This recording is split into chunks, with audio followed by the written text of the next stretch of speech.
I mean, Yes. look at Anita Bryant in Case. I mean, she stood on a soapbox against gays, and then what does she end up doing? Coming out, So you try to over exaggerate a little bit just to keep everybody looking in another direction. So you gotta kind of really spend the time to dig into the source and find out what seems to be motivating them. I think fear is a lot, and the unknown. Education. I think the greatest thing you could do is, anybody still has young children to raise is just watch them closely. You don't have to get paranoid about it, but you can check in periodically. How things going? Any issues you want to talk about? You can just watch for something subtle. There could be something subtle. If there's something you could, always there's my daughter sees a counselor right now that just kind of checks in and just make sure everything's okay and there's not any underlying. I was concerned there was some underlying something they knew about me. Well, they said they didn't, so we'll see in years to come. And I don't want to harm them, don't want to, scar them emotionally or anything for the rest of their lives. So, Don, go ahead. Do you think, because you kind of said earlier that you'd known from the very beginning, right, but that you were kind of like going along, waiting for things to work themselves out, and then like 2 kids later, do you think if your parents had been asking you, how you doing, is there anything you want to talk about? Do you want to be a girl? No. No. Why would you say that? Why would you say it? Do you see that dress I had stashed in my room? Do you think that would have maybe changed your path? I mean, it's potential. I know I'm sure that I would have denied it. At least initially. There are at least 2 girls in group that their mother had come to them and asked them specifically, do you think maybe you'd rather be a girl? And they're like, oh no, not at all. It's really hard to say. I think at least me bringing this out to them would be at a different level right now. I don't know. I guess I don't regret, and I cannot regret, will not even entertain the thought of anything, to this day. I love my children. I told my wife, or to say ex-wife, before we were married, what I knew at the time, which I was still, I don't know, whatever, married at 20 or something like that. And I just thought, okay, yeah, cross-dresser, yeah, that seems safe. Somewhere in the middle. And it's a huge spectrum within, just cross-dressing.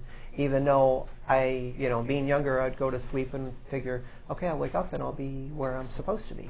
I just figured I'd go to sleep, wake up, I'd be a girl, and it just didn't work. But I kept wishing, kept dreaming, and it just didn't really work. You just started to talk about that. Pardon me? Your wife knew? To a limited degree. I mean, I wasn't sure if I was going this far either, but then you can be in denial with yourself. You can lie to yourself. And once you get over that and face it and have to make choices and there is a comfort zone. And to feel like you're free and living freely is really pretty awesome.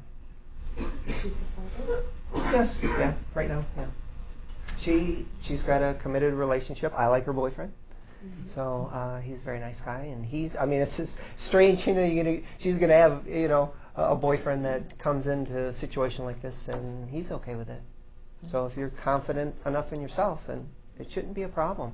You got your own space, everybody's got their own space, and, we can all co-share, we can all go forward with great positive things. But does anybody know about gender, that really gender is a separate issue than sexual preference? Like Oprah said 2 years ago, she had Jenny Lynn Boylan on her that wrote the book She's Not There. That's a great book. It doesn't go into much background, but it's very positive. It goes forward. And Oprah was like, wow, I never even thought of questioning my gender. I mean, I did all the time since age 4. And I would imagine some people haven't. Could you talk a little bit more about that? Because the last time you were here, you talked about some of the things you went through in your childhood, the things you used to do and feel, so that you could kind of deal with that gender identity issue.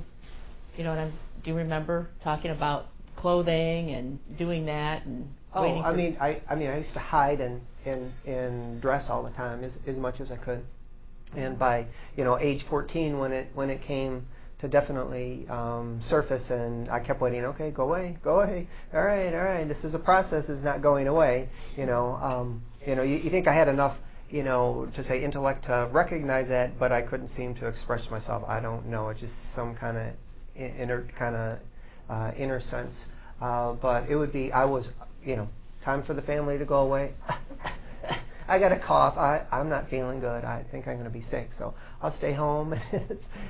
I get a chance to do my thing, and I just wait down to the last minute. Okay, they're coming around the corner, and but I was pretty good. You get it down to routine, and probably almost got seriously busted once. But, I guess until I come out to my sisters, then I'll probably have the real story, and they'd probably, I had two sisters. I mean, it was kind of good, It's just like, are you borrowing my things?